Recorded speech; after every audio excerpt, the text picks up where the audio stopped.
Morning, నమస్తే, welcome to V3 news. లక్ష్యం సమాజహితం. ప్రధాన దినపత్రికలు, దాంట్లో ఉన్నటువంటి వార్తలు, ఆ వార్తలో ఉన్నటువంటి వాస్తవ కోణాన్ని విశ్లేషించే మాయి కార్యక్రమమే ఈ పేపర్ ముచ్చట కార్యక్రమం. ముందుగా ఈనాడు విషయానికి వస్తే,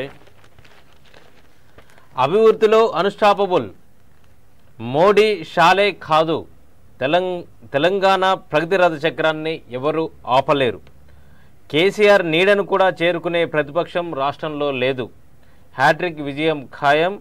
రెండో స్థానంలో కాంగ్రెస్.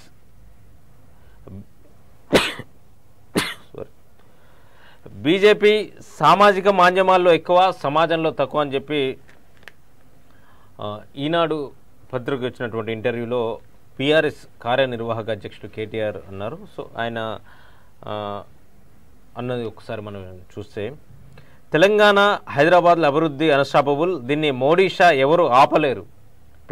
ప్రగతి రథ చక్రాలు తొక్కుకుంటూ ముందుకు పోవడమే అని బీఆర్ఎస్ కార్యనిర్వాహక అధ్యక్షుడు మంత్రి కేటీఆర్ స్పష్టం చేశారు. రాష్ట్రంలో మూడోసారి కేసీఆర్ నాయకత్వంలో బీఆర్ఎస్ అధికారంలోకి రావడం ఖాయమని ఆయన ధీమా వ్యక్తం చేశారు. తమకు పోటీ కాంగ్రెస్తోనేనని ఆయన, అది కూడా రెండో స్థానంలోనే చాలా దూరంలో ఉందన్నారు. బీజేపీ సామాజిక ఉద్యమాల్లో ఎక్కువ, సమాజంలో తక్కువ అని అభిప్రాయపడ్డారు. సో దానికి సంబంధించి ఈ నెల 27న బీఆర్ఎస్ పార్టీ ప్లీనరీ ఉన్న నేపథ్యంలో అభివృద్ధిలో అన్స్టాపబుల్ అని చెప్పేసి, మోడీ షాలే కాదు, తెలంగాణ ప్రగతి రథ చక్రాలని ఎవరు ఆపలేరని చెప్పేసి దానికి సంబంధించినటువంటి వార్తను ప్రధానంగా ఇవ్వటం జరిగింది. సో అంటే ఇక్కడ కేటీఆర్ చాలా ఇంట్రెస్టింగ్ కామెంట్స్ చేశారని మనం చాలా చెప్పుకోవచ్చు. అంటే కేసీఆర్ నీడను కూడా చేరుకునే ప్రతిపక్షం రాష్ట్రంలో లేదు. అంటే మన తెలంగాణలో ఏ ప్రతిపక్షం కూడా కేసీఆర్ నీడను తాకే పొజిషన్లో లేదని చెప్పేసి ఆయన చేశారు.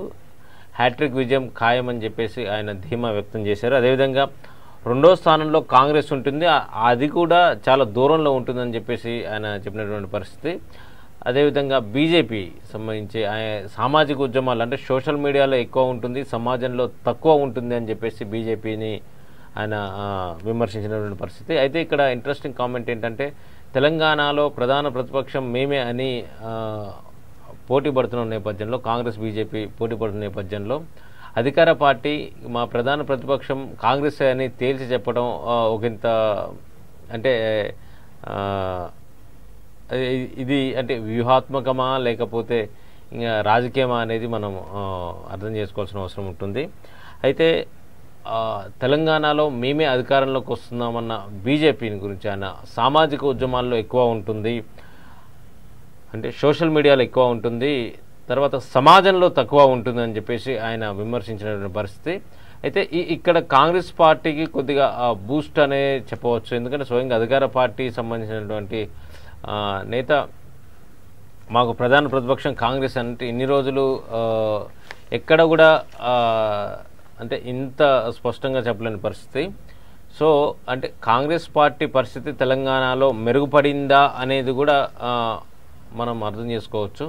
ఎందుకంటే ఈ మధ్య ఏ సర్వేలో చూసినా కానీ కాంగ్రెస్ పార్టీకి అంటే నాయకులు లేరు కానీ క్యాడర్ బాగుంది అని అనిపించేవారు లేకపోయినప్పటికీ కూడా చాలా చోట గ్రామాల్లో కావచ్చు, చాలా నియోజకవర్గాల్లో కావచ్చు, కాంగ్రెస్ పార్టీ చాలా పటిష్టంగా ఉంది అనేది సర్వేల సారాంశంగా తెలిసింది. సో దీన్ని బట్టి చూస్తే కాంగ్రెస్ పార్టీ తెలంగాణలో మంచి అవకాశం ఉండొచ్చని మనము స్పష్టంగా చెప్పవచ్చు.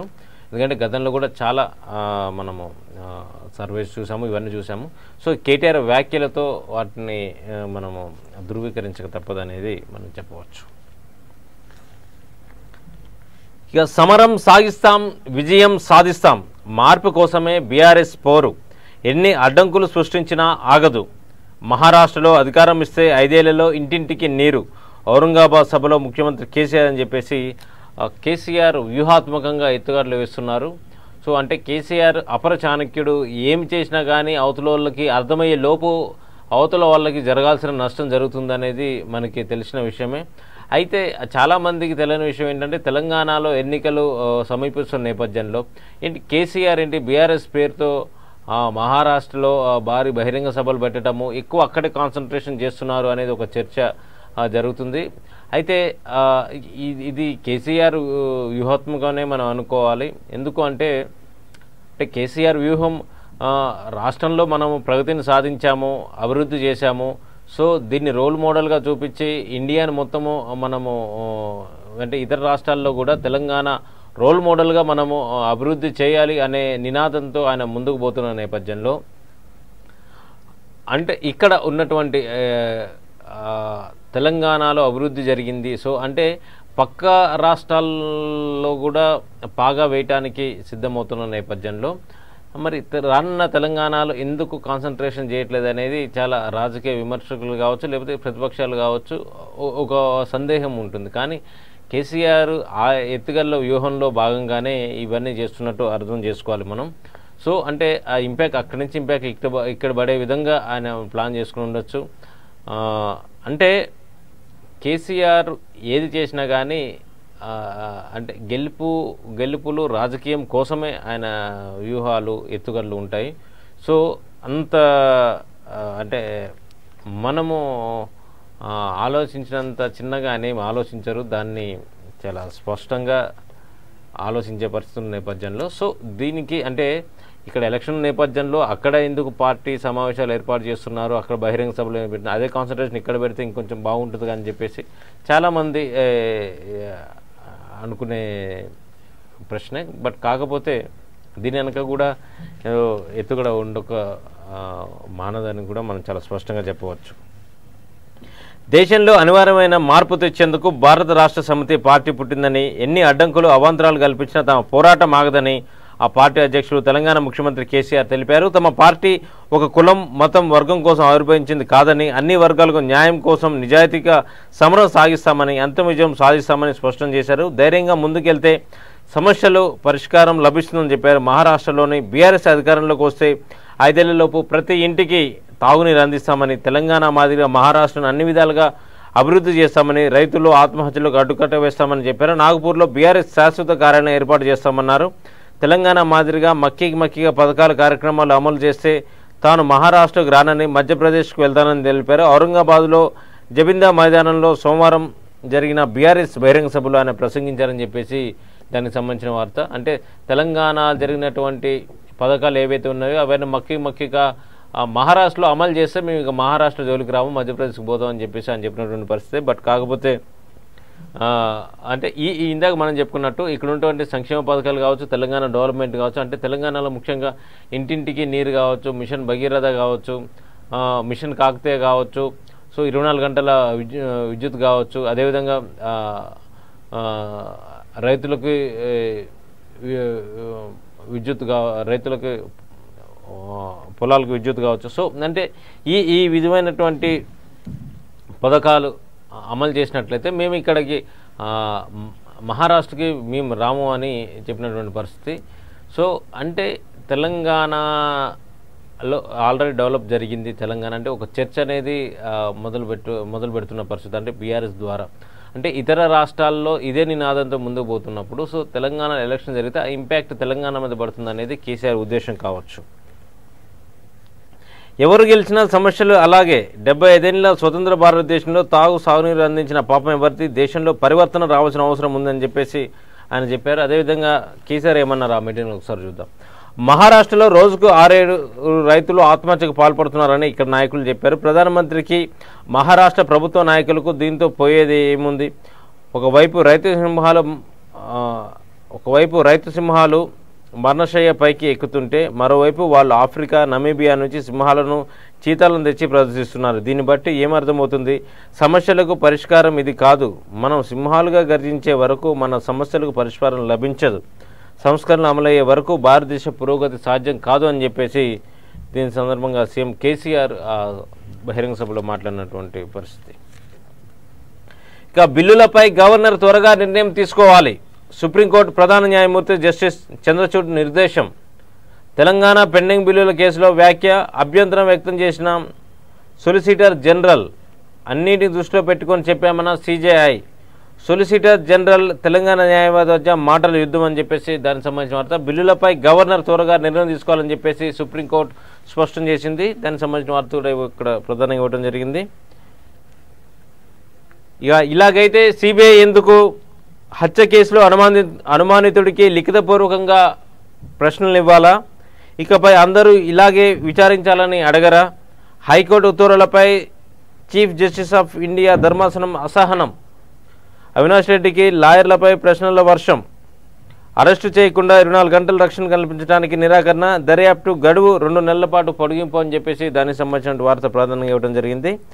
మాజీ మంత్రి వైఎస్ వివేకానంద హత్య కేసులో అనుమానితుడిగా ఆరోపణ ఎదుర్కొంటున్న కడప ఎంపీ వైఎస్ అవినాష్ రెడ్డి ఈ నెల 25 వరకు అరెస్ట్ చేయొద్దని, దర్యాప్తు సమయంలో అతని నుంచి ప్రశ్న జవాబులు లిఖితంగా అంటే ప్రింట్ రూపంలో తీసుకోవాలని, ప్రశ్నావళిని ముందస్తుగా అందించాలని తెలంగాణ హైకోర్టు ఈ నెల 18న జారీ చేసిన మధ్యంతర ఉత్తర్వులను ప్రధాన న్యాయమూర్తి justice DY Chandrachud, justice PS నరసింహతో కూడిన సుప్రీంకోర్టు ధర్మాసనం కొట్టేసింది. ఈ కేసులో ఆయన అరెస్ట్ చేయకుండా కనీసం 24 గంటల పాటు ఆయన రక్షణ కల్పించాలనే విజ్ఞప్తిని తోసిపుచ్చింది.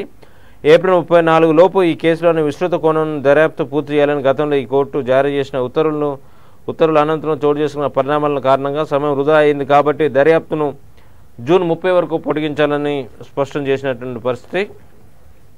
సో అంటే కడప ఎంపీ అవినాష్ రెడ్డికి సంబంధించి వైఎస్ వివేక హత్య కేసులో సంబంధించి అది ఒక ఉత్కంఠ రేపుతున్న నేపథ్యంలో తెలంగాణ హైకోర్టు ఇచ్చినటువంటి మధ్యంతర ఉత్తర్వులు ఏవైతే ఉన్నాయో వాటిని అంటే ఎవరైతే సిబిఐ ఏం క్వశ్చన్స్ అడుగుతారు ఏంటి అని చెప్పేసి లిఖితపూర్వకంగా ఇవ్వాలి అని చెప్పేసి ఆ ప్రశ్నలు కూడా ముందే ఇవ్వాలని చెప్పేసి దానికి సంబంధించినటువంటి పిటిషన్ని కొట్టేసింది.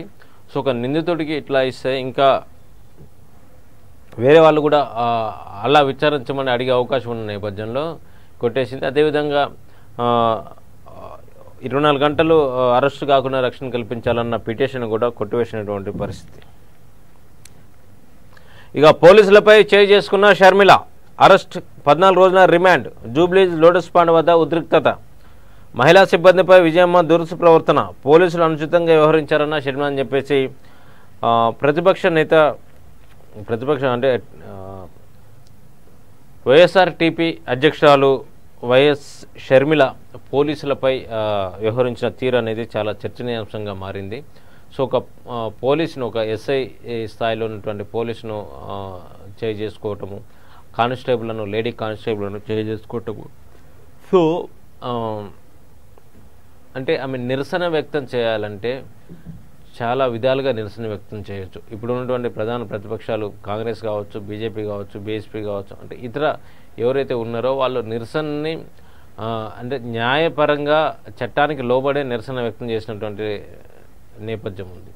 సో వాళ్ళు అంటే దీనికంటే పెద్ద పెద్ద కార్యక్రమాలు చేసినటువంటి పరిస్థితి, అంటే ఈ పార్టీ కంటే పెద్ద పెద్ద కార్యక్రమాలు చేసినటువంటి పరిస్థితి అయినా కానీ ప్రతిసారి వార్తల్లో నిలుస్తున్నారు వైఎస్ షర్మిల. అంటే వాళ్ళు అంటే అది పబ్లిసిటీ కోసమా లేకపోతే ఇతర కోసమో మనకి తెలియదు కానీ బట్ అంటే వ్యవహరించే ఒక పార్టీ అధ్యక్షురాలు వ్యవహరించే తీరు ఇది కాదని అంటే హార్ష్గా అంటే ప్రజల సమస్యలు విని ప్రజల సమస్యలు పరిష్కరించే విధంగా కృషి చేయాల్సిన నేపథ్యం ఉన్నటువంటి పార్టీలు, ఆ పార్టీలపైన నమ్మకం కలగాలి అంటే, ప్రజలకు విశ్వాసం కలగాలి అంటే సో వాళ్ళు వ్యవహరించే తీరు మీద కూడా ఆధారపడి ఉంటుంది. సో ఈ నేపథ్యంలో వైఎస్ షర్మిల అనుసరించిన తీరు కావచ్చు, ఆమె వ్యవహరించిన విధానం కావచ్చు, అది ముక్కున వేలేసుకునే విధంగా ఉందని చెప్పవచ్చు. అంటే డ్యూటీలో అంటే ప్రభుత్వంలో పోలీసులు భాగస్వామ్యులు, డ్యూటీలో ఉన్నటువంటి పోలీసుల పైన ఆమె చేయి చేసుకున్న తీరు అనేది చాలా ఆక్షేపించనీయం. అది ఎవరు కూడా అంటే దాన్ని ఎవరు కూడా అంటే సపోర్ట్ చేసే పరిస్థితి ఉండదు. సో ఇలాంటి రిపీట్ కాకుండా చూసుకోవాలి. ఎందుకంటే ఒక పార్టీ అధ్యక్షురాలు అయ్యుండి, మహిళా అధ్యక్షురాలు అయ్యుండి సో నిరసన తెలపచ్చు, కానీ నిరసన తెలిపే క్రమంలో ప్రజాస్వామ్యబద్ధంగా ఉంటే చాలా బాగుంటుంది. సో ఇలాంటి చర్యలు లేవు. అంటే తెలంగాణలో గతంలో ఇలాంటివి ఎక్కడ బహుశా లేవనుకున్నా. అంటే రాజకీయ నాయకులు పోలీసుల మీద చేయి చేసుకోవడం చాలా అరుదు. కానీ ఎందుకంటే విధిలో ఉన్నటువంటి పోలీసులు వాళ్ళు చట్టం ప్రకారం పనిచేసుకుంటూ వెళ్తారు కాబట్టి వారిని మనం డిస్టర్బ్ చేసే పరిస్థితి ఉండదు. సో అందుకని చెప్పేసి పోలీసులపై చేసుకున్న షర్మిలకు అరెస్ట్ చేశారు, 14 రిమాండ్ విధించారని చెప్పేసి దానికి సంబంధించిన వార్తలు ప్రధానంగా ఇవ్వడం జరిగింది. ఆమె కాకుండా అలా విజయమ్మ కూడా పోలీసులపైన దురుసుగా ప్రవర్తించడం అనేది కూడా కొద్దిగా చర్చనీయాంశంగా మారిందని చెప్పుకోవచ్చు. ఇక మార్గదర్శిలో ఆడిటింగ్పై తెలంగాణ హైకోర్టు స్టే, ఆడిటర్లు నియమించే పరిధి రిజిస్ట్రార్కు లేదు, కేవలం మార్గదర్శిపైనే విచారణ, ఎందుకని దానిపై సమాధానం ఏది, ఫిర్యాదుల ప్రస్తావన లేదన్న న్యాయస్థానం, ఆడిటర్ నియామకంతో పాటు చర్యలన్నీ నిలిపివేత, మార్గదర్శి పిటిషన్పై మధ్యంతర ఉత్తర్వులు అని చెప్పేసి దానికి సంబంధించిన వార్తలు ప్రధానంగా ఇవ్వడం జరిగింది. ఇక కేసీఆర్ ప్రకటించిన పరిహారం ఏది, ఎకరాకు 10,000 ఒక్కొక్క రైతుకు అందలేదు, ఎకరాకు 10,000 ఒక్క రైతుకు కూడా అందలేదని చెప్పేసి బండి సంజయ్ అన్నారు. దెబ్బతిన్న పంటలను పరిశీలించారు బండి సంజయ్ అని చెప్పేసి దానికి సంబంధించిన వార్త. ఇక చదువుతూనే నెలకు 10,000 వేతనం, డిగ్రీ విద్యార్థులకు ఇంటర్న్షిప్, 103 కళాశాలలు 10 కోర్సులు గుర్తింపని చెప్పేసి దానికి సంబంధించిన వార్త కూడా ప్రధానంగా ఇవ్వడం జరిగింది. ఇక నమస్తే తెలంగాణ విషయానికి వస్తే,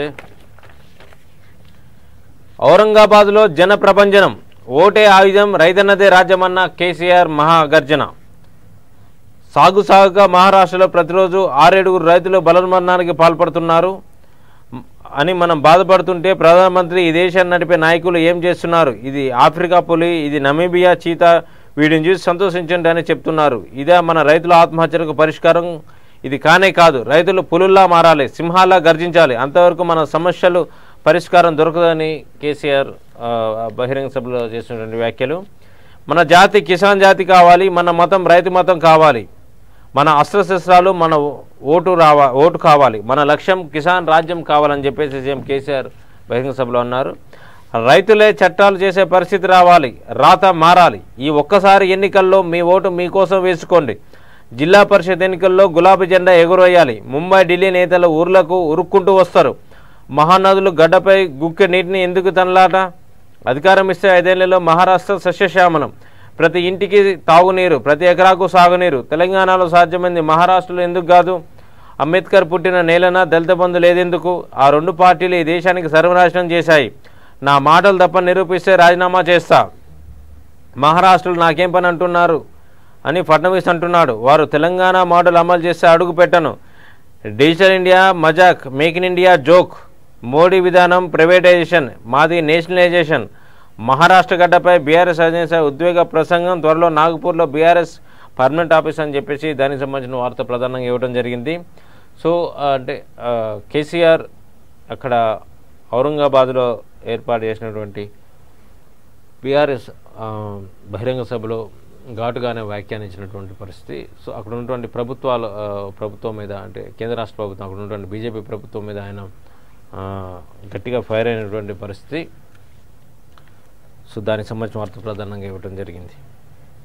ఇక తెలంగాణకు వచ్చి తెలంగాణను తిట్టి అని చెప్పేసి దానికి సంబంధించిన వార్త, తెలంగాణ గడ్డ మీద నిలబడి తెలంగాణ నాయకుడి మీద దురహంకారపు ప్రదర్శన, తెలంగాణ నాయకుడు ఎదుగుతుంటే ఓర్చుకోలేంత అక్కసు, దేశ చిత్రపటంలో ఎక్కడో మూలకు పడి ఉన్న రాష్ట్రం నుంచి చరిత్ర లేనివాడు ప్రధాని కావచ్చు, దానికి ఆ రాష్ట్రంలో పార్టీలకు అతీతంగా అందరూ హర్షిస్తారు, ప్రజలు ఎగబడి ఓట్లేసి గెలిపిస్తారు, పారిశ్రామికవేత్తలు నిధులు కుమ్మరించి ఆదుకుంటారు, మా వాడు ప్రధాని అని ఆ రాష్ట్ర వాసులు దేశమంతా కాళేశ్వరం తిరుగుతారు, కానీ తెలంగాణలో మాత్రం ఎవరో గుజరాత్ నుంచి వచ్చి ఈ గడ్డ మీద నిలబడి తెలంగాణ వాడు ప్రధాని కాలేదని హెడ్డేవా చేస్తే దానికి కొందరు కట్టుబానిసలాగా చప్పట్లు కొడతారు, రాష్ట్రాన్ని సాధించిన రాష్ట్రాన్ని తీర్చిదిద్దని వాడు ప్రధాన స్థాయికి ఎదుగుతుంటే భరించలేనంత అక్కస్ అని చెప్పేసి దానికి సంబంధించిన ఒక ఆర్టికల్ ఇవ్వడం జరిగింది. ఇక రాజ్యాంగానికి లోబడే గవర్నర్లు పనిచేయాలి, పెండింగ్ బిల్లులను త్వరగా క్లియరెన్స్ చేయాలి, 201 అధికారం ప్రకారం నడుచుకోవాలి, గవర్నర్ను అత్యున్నత న్యాయస్థానం సూచన, ముగిసిన పెండింగ్ బిల్లుల కేసు విచారణ అని చెప్పేసి దానికి సంబంధించిన వార్త. ఇక డిస్కంల నష్టాలు ప్రజలపైనే, దొడ్డిదారిన ఛార్జీలు భారం మోపే ప్రయత్నం, విద్యుత్ ముసాయిదా రూపొందించిన కేంద్రం, అభిప్రాయాలు తెలపాలని రాష్ట్రాలకు లేఖ అని చెప్పేసి దానికి సంబంధించిన వార్త. విద్యుత్ ఛార్జీల భారాన్ని దొడ్డిదారిన వినియోగదారులపై మోపేందుకు కేంద్ర ప్రభుత్వం మరో ఎత్తుగడ వేసింది. సగటు కొనుగోలు ధరకు విద్యుత్ AT&Cకి మధ్యలో ఉన్న తేడాలో వచ్చే నష్టాలు వినియోగదారులు కూడా భరించేలా విద్యుత్ సవరణ నిబంధనలు 2023 పేట ఓ ముసాయిదాను రూపొందించింది. దీనిపై అభిప్రాయాలు తెలపాల్సిందిగా అన్ని రాష్ట్రాలకు, కేంద్ర పాలిత ప్రాంతాలకు లేఖలు రాసింది. దీనిపై 21 రోజుల అభిప్రాయాలు తెలపాల్సిందిగా కేంద్ర విద్యుత్ మంత్రిత్వ శాఖ సూచించింది. తాజాగా రూపొందించిన ఈ ముసాయిదా ప్రకారం డిస్కమ్ డిస్ట్రిబ్యూటర్ లైసెన్స్లకు వచ్చే లాభ నష్టాల్లో వినియోగదారులకు భాగస్వామ్యం కల్పించారు. లాభం వస్తే అందులో 3/2 అంటే 66.66% విద్యుత్ వినియోగదారుడికి ఇవ్వాలని, మిగిలిన ఒక భాగం డిస్కమ్ చెందుతున్న స్పష్టం చేశారు. నష్టం వస్తే 50% వినియోగదారుడి నుంచి ఛార్జీల రూపంలో వసూలు చేయాలని పేర్కొన్నారని చెప్పేసి దానికి సంబంధించిన వార్త. ఆ భారం కేంద్రాందే, నష్టాలకు ప్రజలపై రుద్దుతారా? కేంద్రం ఏకపక్ష నిబంధనలతోనే విద్యుత్ డిస్కమ్ కష్టాలు. సీఎంలకు కేంద్ర ప్రభుత్వం మాజీ కార్యదర్శి శర్మ లేఖ, కేంద్రం డ్రాఫ్ట్ ఎలక్ట్రిసిటీ సవరణ నిబంధనపై ధ్వజం అని చెప్పేసి దానికి సంబంధించిన వార్త ఇవ్వడం జరిగింది. ఇక రైజర్స్ హ్యాట్రిక్, ఢిల్లీ చేతిలో ఓటమి, క్యాపిటల్ సమిష్టి ప్రదర్శన అని చెప్పేసి దానికి సంబంధించిన వార్త. ఐపీఎల్ సన్ రైజ్ హైదరాబాద్ ఓటముల పరంపర కొనసాగుతుంది. సమిష్టి వైఫల్యంతో సొంత ఇలాకాలో కూడా విజయాన్ని అందుకోలేకపోయింది. ఉప్పల్ స్టేడియం వేదిక జరిగిన ఉత్కంఠ సాగిన మ్యాచ్లో ఢిల్లీ చేతిలో రైజర్స్ ఓటమి ఎదుర్కొంది. సుందర్ భూవీ బౌలింగ్లో స్వల్ప స్కోర్కే ఢిల్లీకి పరిమితం చేసిన రైజర్స్ బ్యాటింగ్ విఫలమైంది. మయాంక్ అగర్వాల్ మినహా అందరూ చేతులెత్తేయడంతో వరుసగా 3వ ఓటమిని ఖాతాలో వేసుకుందని చెప్పేసి రెండో విజయంతో ఢిల్లీ ఆత్మవిశ్వాసం మూటగట్టుకుందని చెప్పేసి దానికి సంబంధించిన వార్త కూడా నమస్తే తెలంగాణలో ఇవ్వడం జరిగింది ఐపీఎల్ గురించి. ఇక చివరిగా వెలుగు విషయానికి వస్తే, నిరుద్యోగుల జీవితాలతో కేసీఆర్ ఆటలు, ఇంటికో ఉద్యోగం అని చెప్పి ఊరికొక్కటి కూడా ఇయ్యాలన్న రేవంత్ రెడ్డి. టీఎస్పీఎస్సీ పేపర్ల లీకేజీ యువత బతుకులు ఆగం చేసిండ్రు. సంతలో సరుకులు లెక్క పత్రాలు అమ్ముతున్నారనే ఆరోపణ. ఖమ్మంలో నిరుద్యోగ నిరసన ర్యాలీ అని చెప్పేసి దానికి సంబంధించిన వార్త ప్రధానంగా ఇవ్వడం జరిగింది.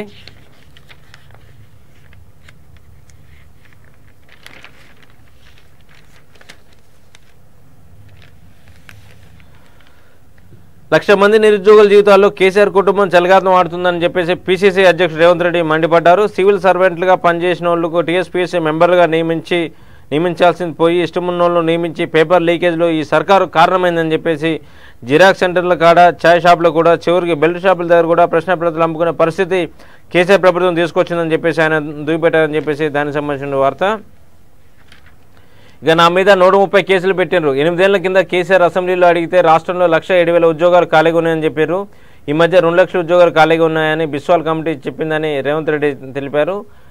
నిధుల నియామకాల కోసం సాధించుకున్న తెలంగాణలో ఉద్యోగాలు ఎడిపోయాయని ప్రశ్నించారు. ఈ సర్కారుకి నిరుద్యోగులకు ఉద్యోగాలు ఇవ్వలేదు, ఫీజు రియంబర్స్మెంట్ ఇవ్వలేదు, ఉద్యమకారులపై కేసులు తొలగించలేదు, అమరవీరుల కుటుంబాలను ఆదుకోలేదని చెప్పేసి అన్నారు. మల్లిదేశ తెలంగాణ ఉద్యమం ఖమ్మం నుంచే మొదలైందని, అప్పుడు ఉద్యమాలు చేసిన కమ్యూనిస్టులు ఇప్పుడు ఎవరి పక్కన నిలుస్తారని ప్రశ్నించారు. ఇంటికో ఉద్యోగం అన్న కేసీఆర్ ఊరికో ఉద్యోగం ఇవ్వట్లేదు. పేపర్ లీకేజ్ ఇష్యూలో కేటీఆర్ని బర్తరఫ్ చేయాలని డిమాండ్ చేసినందుకు నన్ను సీటుకు పిలిచారు.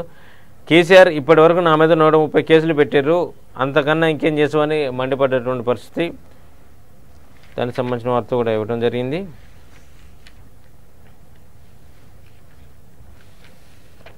ఇక రాష్ట్ర ఖజానా ఖాళీ చేసిండ్రు. సీఎం కేసీఆర్పై వివేక్ వెంకటస్వామి ఫైర్. కేసీఆర్ని దింపాలని ప్రజలు కంకణం కట్టుకున్నారు. మరో తెలంగాణ ఉద్యమం అవసరం, నిర్మల్ బైక్ ర్యాలీలో పిలుపని చెప్పేసి దానికి సంబంధించిన వార్త. ఇక జీతాలు పెంచాలని కలెక్టరేట్లో పొర్రుదండాలు. బాసర త్రిబుల్ కార్మికుల వినూత్న నిరసన.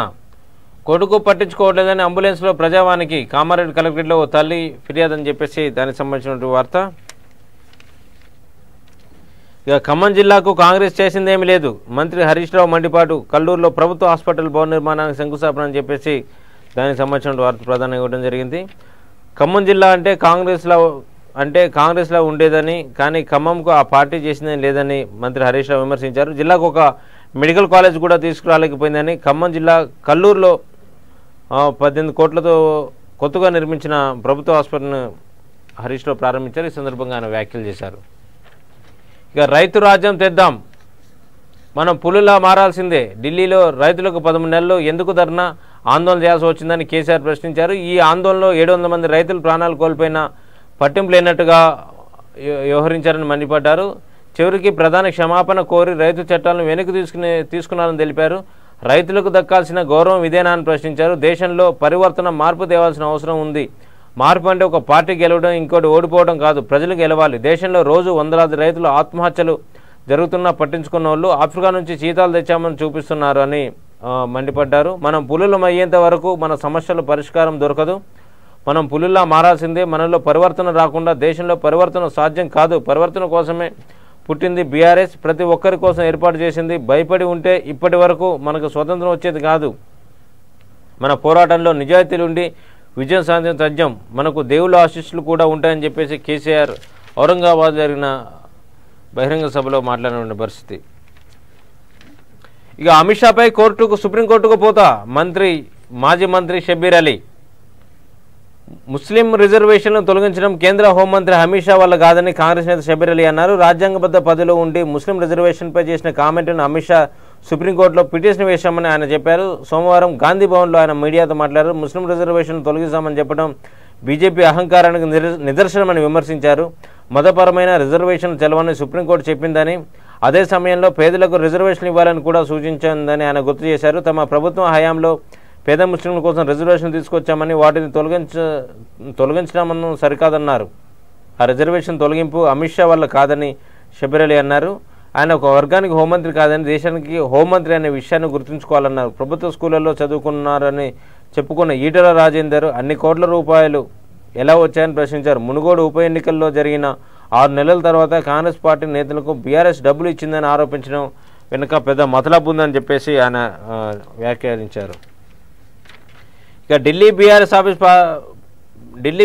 ఆఫీస్ మే 4న ప్రారంభం, ముహూర్తం ఖరారు చేసిన కేసీఆర్.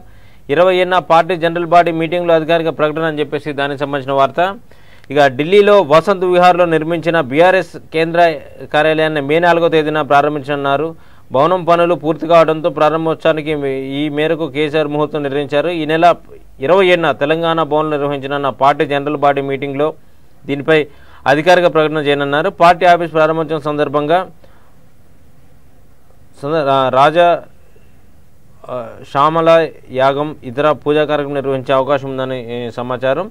మంత్రి ప్రశాంత్ రెడ్డి కొన్ని రోజుల క్రితమే ఢిల్లీ వెళ్లి పార్టీ ఆఫీసుకు తుది మేరకులు పలు సూచనలు చేసి వచ్చారు.